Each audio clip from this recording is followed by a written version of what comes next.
Okay, അപ്പം തൊപ്പി BMW എടുത്തത് ഭയങ്കര വൈറലായിരുന്നു. അപ്പൊ അതിന് പിന്നിൽ എന്തോ ഒരു സ്റ്റോറി ഇല്ലേ? സ്റ്റോറി ഒന്നുമില്ല, എടുക്കാൻ തോന്നി എടുത്തു, അത്രേ ഉള്ളൂ. സംഭവം എന്ന് വെച്ചാ അങ്ങനെ ഒരു സ്റ്റോറി, പക്ഷെ അതിന്റെ പിന്നിൽ എന്തോ ഒരു സ്റ്റോറി ഉണ്ട്.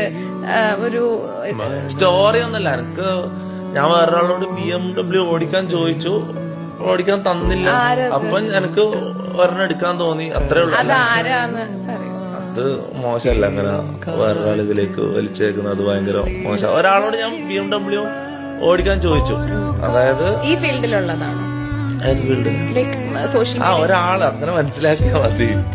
സോഷ്യൽ മീഡിയയിലെ ഒരാള് അങ്ങനെ BMW ഓടിക്കാൻ ചോദിച്ചു, ഓടിക്കാൻ തന്നില്ല.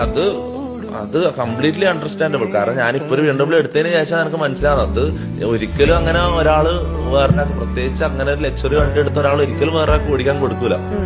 അതോ അവന്റെ ഭാഗത്ത് ചിന്തിക്കുമ്പോ അത് കംപ്ലീറ്റ്ലി അണ്ടർസ്റ്റാൻഡബിളാ. പക്ഷെ അവൻ അങ്ങനെ ചെയ്തത് എനിക്ക് മോട്ടിവേഷൻ ആയി, അതെനിക്ക് നല്ലതായി.